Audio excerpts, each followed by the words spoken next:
Good morning, everyone. I'd like to take a moment of silence for all of those families and the victims of gun violence, please.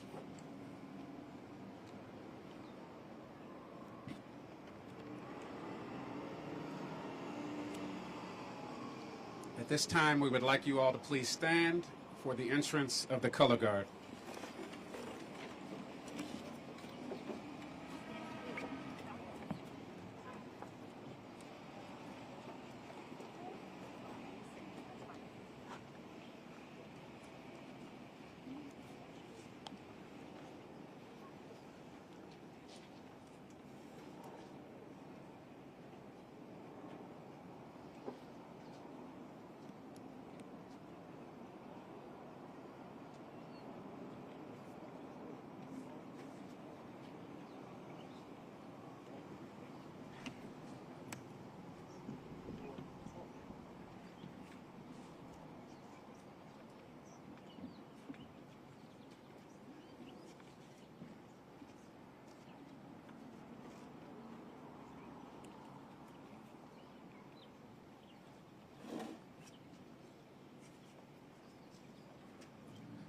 Good morning, you all. You can please be seated.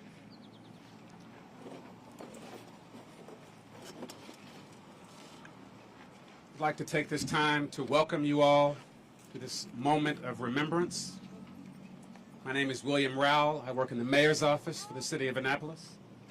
And today's ceremony is being held in loving memory of Gerald Fishman, Rob Hyacin, John McNamara, Rebecca Smith, and Wendy Winters, who were killed in the mass shooting at the Capital Gazette on June 28, 2018. Today we honor the First Amendment freedoms that stood for and stood up for and that they stood for. And we welcome members of their families who are with us today, as well as their colleagues, current and former staff of the Capital Gazette, who knew and worked with them. I want to thank you all for being here and for your contribution to today's memorial celebration.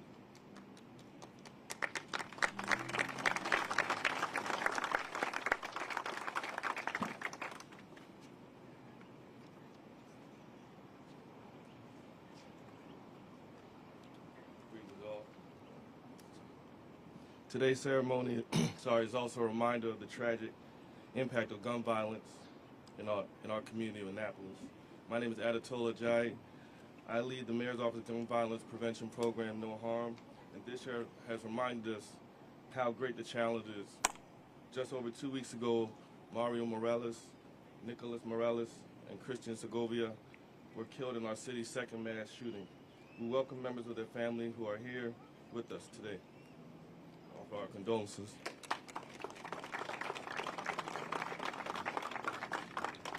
Of course, it isn't just mass shootings. Gun violence has taken the lives of 4 others in Annapolis this year. Nelson Poster, Amari Tidens, Raphael Johnson Jr., and Rico Johnson. Today we remember them also, and we acknowledge the pain their loss has brought to those who love them and their families and the community at large.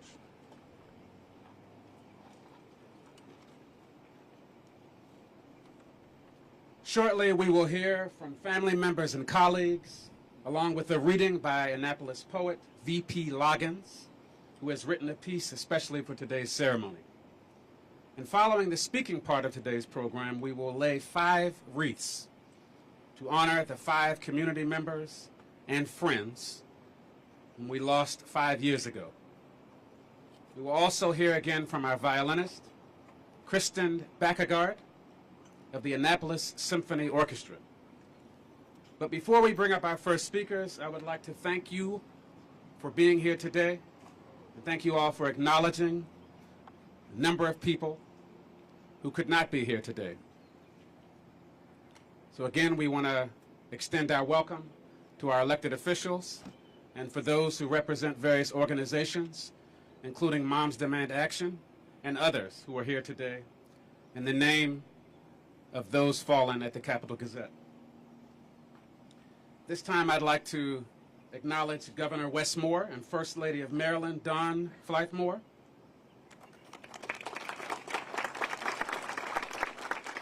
Lieutenant Governor Aruna Miller. Senator Sarah Elfreth. Delegate Shanika Henson. Our County Executive, Stuart Pittman.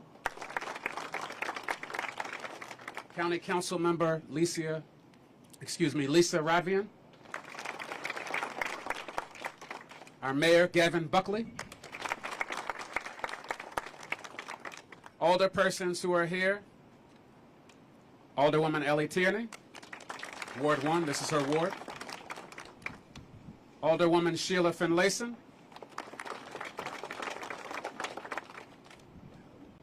And there are others on the list who I may have not seen.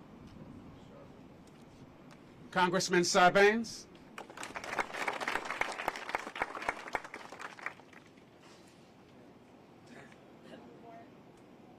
And representatives from Senator Van Hollen. And also Joanna Tobin. Thank you.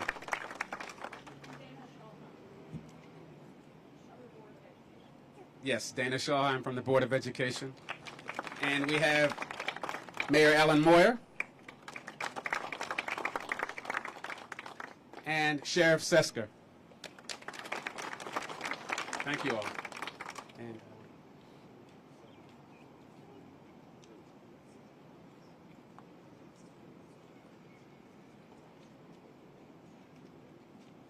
we would also like to thank the many partners who helped in planning for today, members of the Caucus of African American Leaders, Arundel Coming Together, the Annapolis Symphony Orchestra, the Anne Arundel County Sheriff's Office, the Office of the County Executive.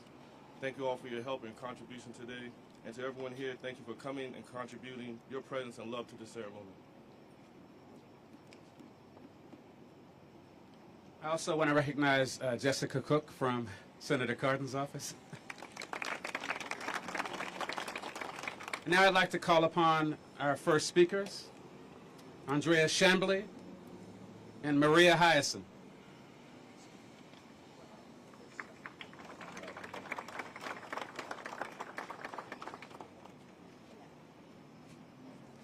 We will start off with a welcome from the Capitol. Good morning, everyone. I'm Marty Padden, Director of Advertising for the Capital Gazette, and I am honored that you are here to remember my colleagues that so tragically lost their lives 5 years ago today. I remember that day all too well, but for those who weren't directly affected, this incredible monument that we stand before will serve as a reminder that they too will remember. And for that, I would like to thank the City of Annapolis, Anne Arundel County, and I would especially like to thank Carl Snowden and the Dr. Martin Luther King Jr. Committee for their tireless efforts to memorialize Gerald Fishman, Rob Hyacinth, John McNamara, Wendy Winters, and Rebecca Smith.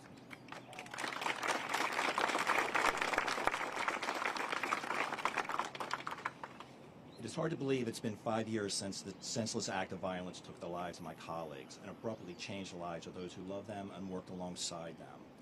But it's harder to believe that it's been 5 years since Gerald submitted one of his thought-provoking editorials, 5 years since Wendy Winters wrote her beloved Home of the Week column, 5 years since Rob worked side by side with a budding journalist, giving them advice that would stay with them forever, 5 years since John served as a watchdog for local government and pursued his passion for Maryland Terrapins basketball. And it's been 5 years since my advertising assistant, Rebecca, who was just starting her career, would patiently and kindly help an advertiser or reader solve an issue. I'm so lucky and grateful for the time I had with these amazing people. I miss them and think of them often. I used to feel despair and sadness when I thought of them, but the journey of healing has brought me to a place of inspiration and empowerment. When I think of their work ethic, love for their families, immense talent, and passion for their careers. It was hard to imagine what our workplace would be without them. There is certainly still a void. But I'm so proud of how our newsroom and advertising staff has carried on, and I know they would feel the same. Our staff's dedication and perseverance are a testament to their commitment to serving the community and honoring the legacy of their fallen colleagues. We certainly did not come out of this tragedy alone. I would be remiss not to mention the overwhelming compassion and encouraging support that we received from Annapolis and the surrounding communities, not to mention from around the world. It helped us to know that we were not alone in our grieving and in our belief that we must continue publishing the news that matters so dearly to the community. It truly took a village for us to move forward, and we couldn't have done it without the unwavering support that we received from our community and from other journalists who provided assistance not only in covering our community, but also by allowing our staff to take the time to cope. I would also like to thank our publisher, Triple Axis, and the supportive staff at the Baltimore Sun, who helped ensure that the Capital was published during our darkest days. Gerald, Rob, Wendy, John, and Rebecca should be here today. We shouldn't be standing in front of a memorial that honors them, but here we are. We carry them in our hearts and in our work, and may they rest in peace knowing that. Thank you.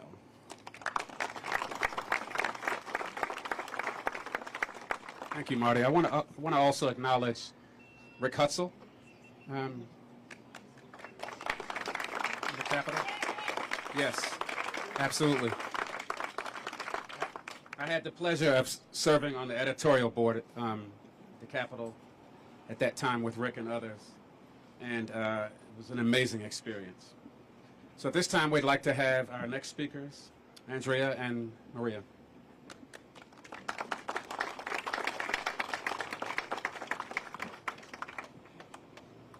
Thank you. How did so much time pass so quickly? So many changes, so much left unchanged. There is still evil in this world. I saw evil in that courtroom, but I'm not talking about some lone gunman.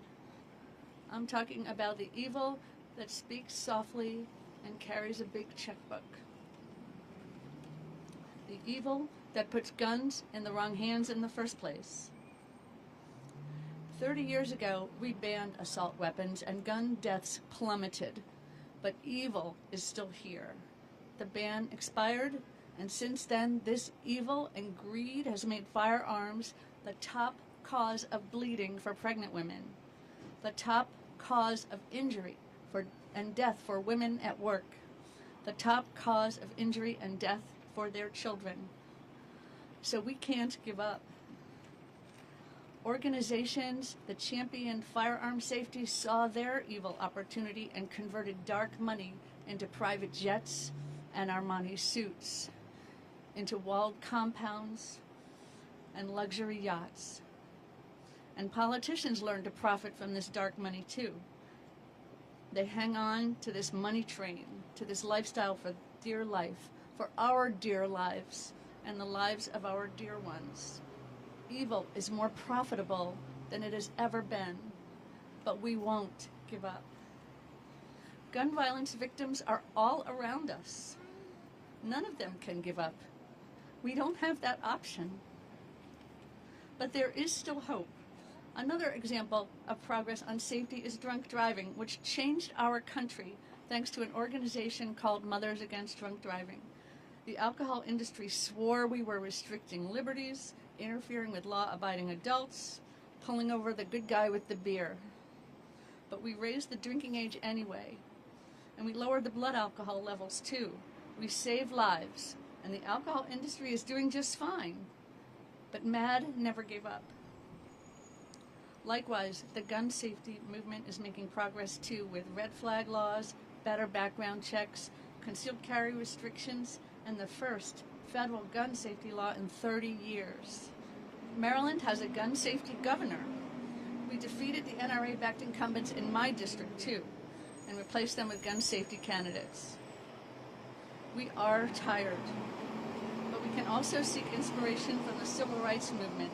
Every inch of progress these selfless, tireless advocates has made to bend that arc of the moral universe toward justice has been met with school closings, redlining and home ownership, predatory loans and financing, poll taxes, gerrymandering, cherry-picked voter ID requirements, book bans that silence their stories, and even billy clubs, tasers, and bullets. They haven't given up. We won't give up. We will keep going. But that's not all that's happened in the last 5 years. We can take a pause like we will today. So much love has found its way back into our lives. New babies, new jobs, new marriages.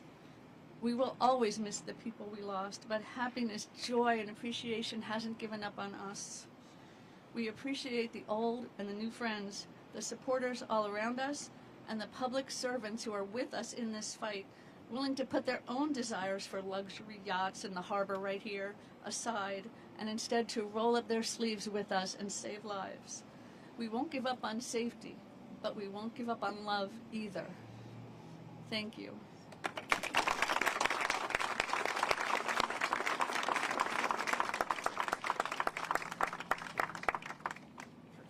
Thank you. I'm Maria Hyacin, and Rob was my husband. And I want to thank everybody for being here today. This is a meaningful, I believe we can now call it annual. It is the third year, I believe, we've been on this spot, on this date. And so I'm grateful for those of you who are here, those of you who've organized it, and eternally grateful for those who saw that this beautiful monument happened. I got to tell you, I'm also extremely grateful that it feels so much better this June 28th than it did that one in 2018. My heart aches for those the recent victims and families of the other mass shooting in Annapolis. But I am here to tell you that strength, love, patience, and time do make things better. And it is a journey. It's also important to note, as meaningful as this day is to my family, there is something about June that will always be different, and that's just a reality. What was once the month, oh, the kids are out of school, it's a wedding anniversary, a birthday, an unfortunate birthday for me. Now there's just this sense of doom that sort of starts to haunt us. It manifests in, say, a call from my oldest asking if Nona can babysit, that sort of trails into, you know, I really wish I'd let Dad teach me how to go fishing when he wanted to. A call from my youngest in Richmond saying they couldn't make it in June after all, just couldn't quite bear the traffic. Not this month, Mom. And my middle, as Rob called her, the left-handed one, just couldn't quite get out the door for work and had to call and talk for about 20 minutes about why it just felt so bad. And so, that is what we do. We talk. We cry. We laugh. And as Andrea said, we have hope. I do believe there have been 311 mass shootings in this country this year. It's awfully hard to stay hopeful, but I'm begging you all to try and to do what you can. Thank you.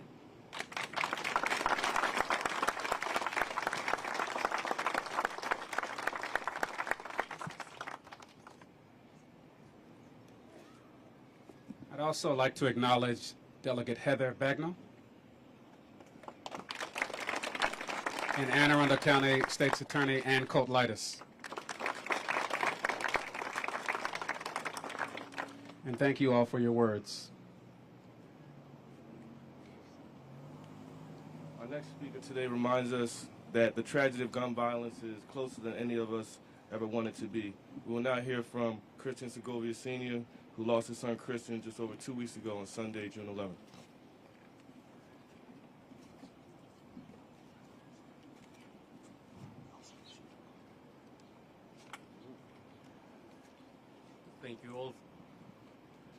Thank you all for being here.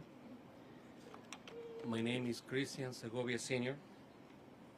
I'm the father of the 24-year-old Christian Segovia Jr., better known as Shelley for his friends and loved ones.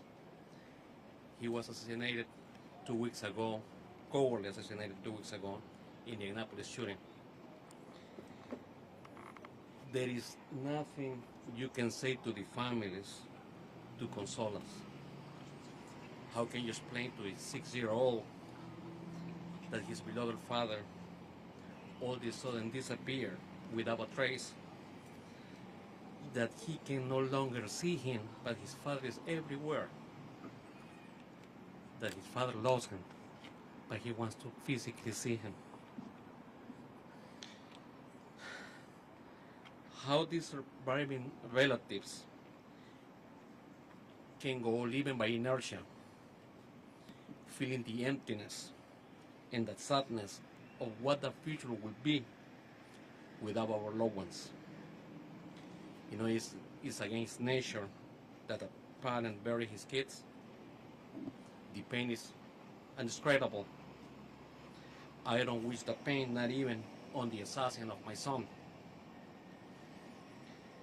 The assassin has multiple victims, but the assassin is a victim himself. The assassin is a victim of the teaching of his parents. You know, he hates people because he was taught to hate. He's a victim as we are. The assassin has multiple victims because he not only killed the ones that are laying on the ground, on the floor, they kill all of us because we are not the same, we're not whole anymore. We feel the emptiness. You know, I feel the sadness. You know, every time as an adult I know what happened. I brought the ashes of my son into my house, but every day I still wait for him to come back. Every day I still wait for him to, that this is a nightmare and this is not true. And that hurts. But fortunately, we have no choice. We have other people to take care of. You know, will be cowardly on our behalf not to remember my son and not to try to do something good out of this tragedy. You know, the pain that we're suffering, you know, should be the last pain. You know, nobody else should have these feelings of pain that we have and sorrow because, you know, stupid, you know, senseless act of violence. When a baby is born, it's a blank canvas. He or she will be influenced by our thoughts and teachings. Let's teach them that this great country is made of people of different races, backgrounds, sexual orientations, religion, social status, and that we all need to accept, tolerate, and respect each other. Hate kills, love unites us. You know, funny that now I know what happiness is, because I was so happy 2 weeks ago and I did not even realize it. When you guys go home, you know, look at your kids, you know, that's happiness. In material things, you know, with the little that I have, I cannot bring my son back and I would gladly give it away for him. But how many more tragedies, senseless acts of violence with extreme consequences we need to have for this to stop? You know, we as parents, you know, we need to teach the kids that this country is made of different people. But it's a great country. You know, and I still believe in the United States. You know, I came here as an immigrant, and I'm glad I did. You know, I lived the American dream. I was happy 2 weeks ago, but my son left us with a 6-year-old and a baby on the way, and they will be the reason of my happiness again. So thank you so much. You know, now I can tell you I feel your pain, all of you. I was always an spectator. Now I'm a victim too, and I know the pain. Thank you so much.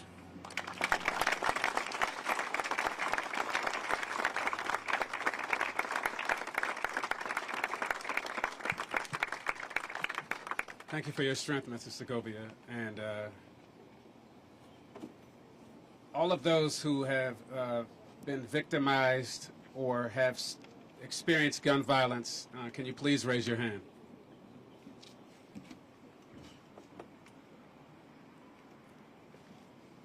Thank you. So I did that to illustrate the fact that, as Mr. Segovia said, we are all impacted, and we all experience the fallout of violence and gun violence. And so I want to acknowledge members of the Capital Gazette staff. Can you please raise your hand also so we can know you?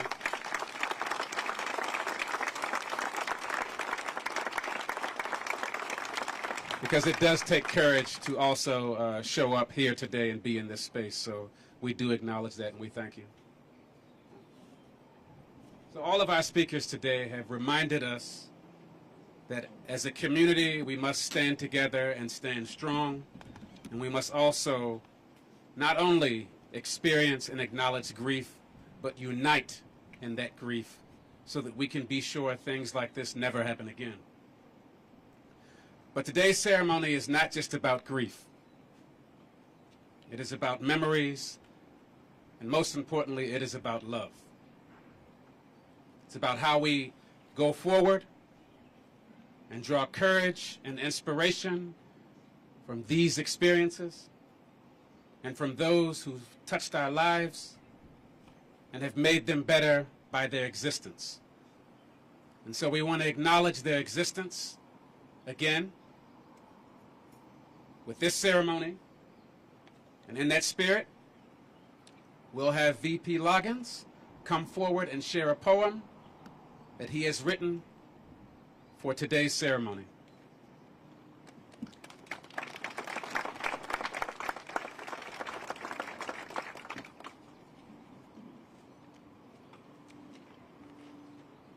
In remembrance, after the vigils, where mourners marched from St. Anne's Church to City Dock, cradling candles and their solemn lights, where they gathered at the red brick park to say condolences, remembrances, to offer prayers and hear a poem at the water's edge, where they held one another in a caught moment of togetherness that characterized the broken heart's response to tragedy.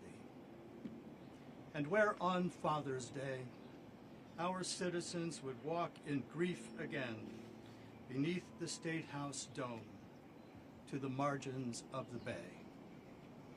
What remains with us today and what defines our lives tomorrow is not the cold crack of the guns, blood spilled by hate, or the harsh desire for horror, but flaming candles whose white wax stippled these red bricks with love.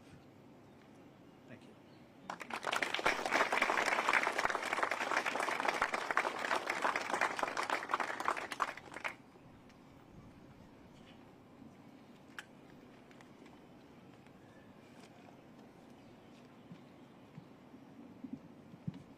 Thank you for those words.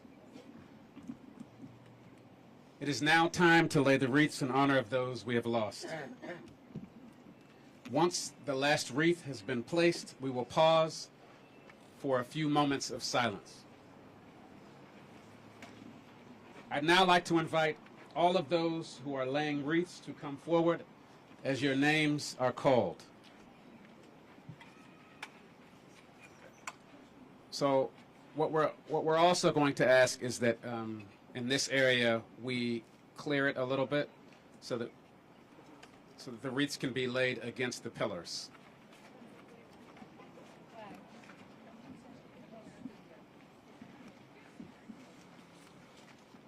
Thank you all.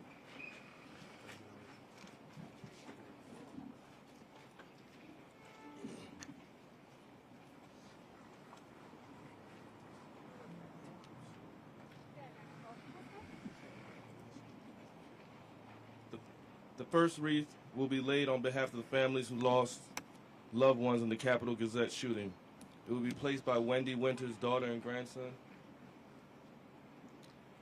Winters Lee Larka and Orion Winters Larka.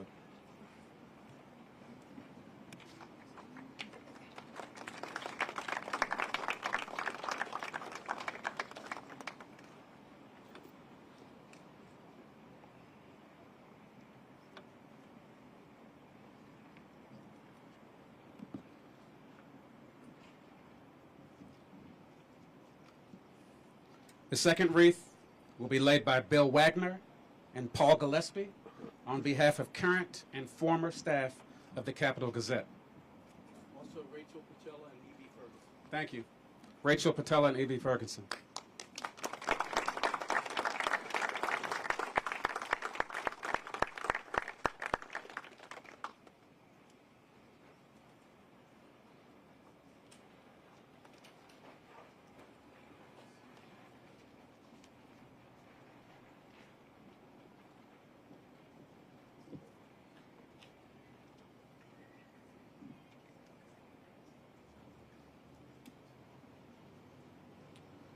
The third wreath will be laid by Juanita Cage Lewis and Dee Goodwin from the Caucus of African American Leaders, who led the building and dedication of this memorial. They are joined by Laura Morris of Moms Demand Action, and they will place their wreath in honor of all those in our community who are impacted by gun violence.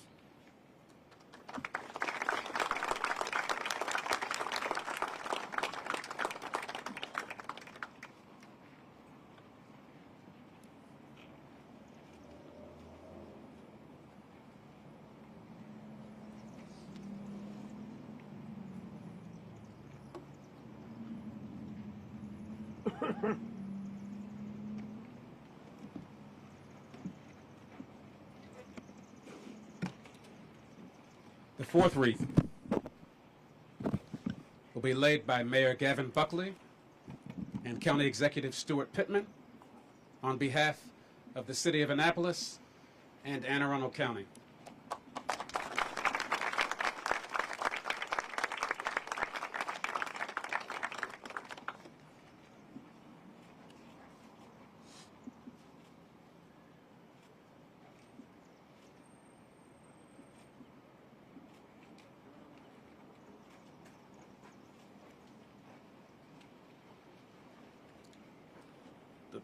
The fifth wreath will be laid by Governor Wes Moore, First Lady Dawn Blythe Moore, and Lieutenant Governor Aruna Miller on behalf of the state of Maryland.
Thank you. I would now like to invite Reverend John Crestwell, who was pastor and friend to Wendy Winters, to come forward and give a final word of blessing.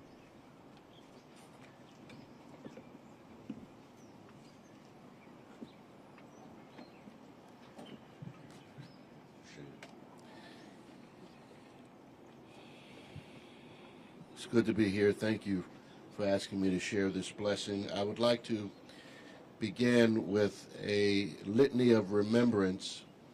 It's by Rabbis S. Kamens and J. Reimer. Your response is, we remember them. Let's try that together.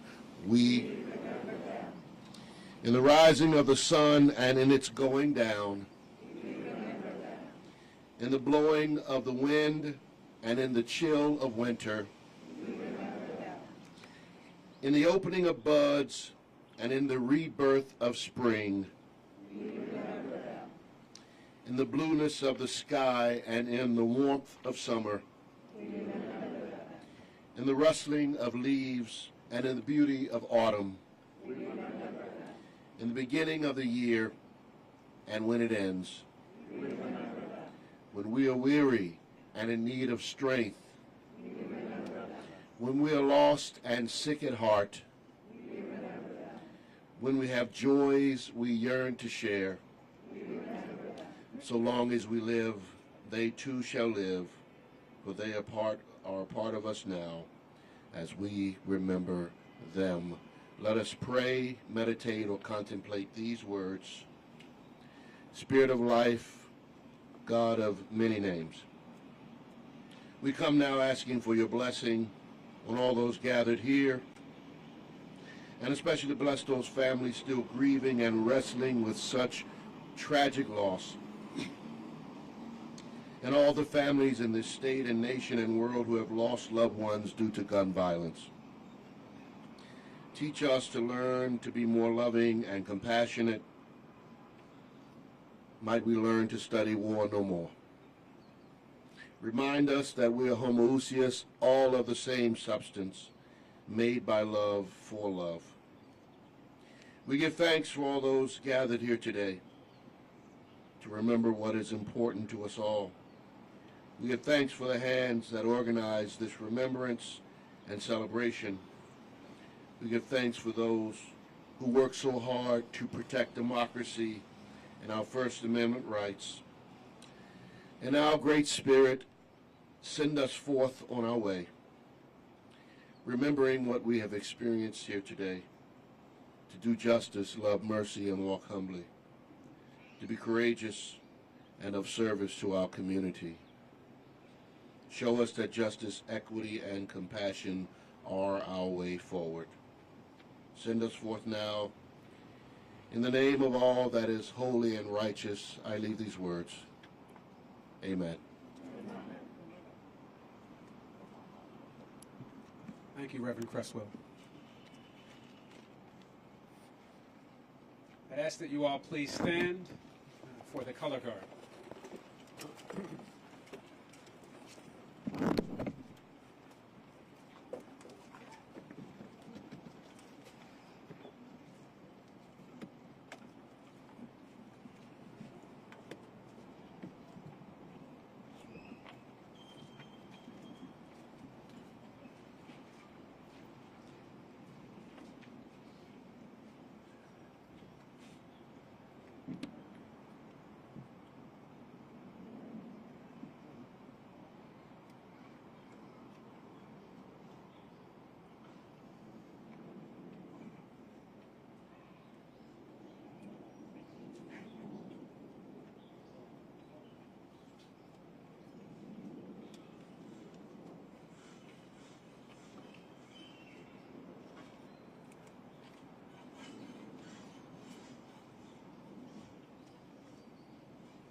I want to thank you all for being here this morning.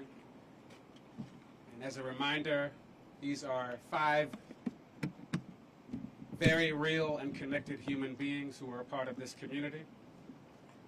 And a reminder that stories and photographs and depictions of our everyday life in cities and towns is extremely important. This concludes our ceremony of remembrance, and I want to thank you all again for being here. May joyful memories of those we love, those we loved, bring us solace and inspire us to go forward and meet the challenges of building a better and more loving world. Thank you.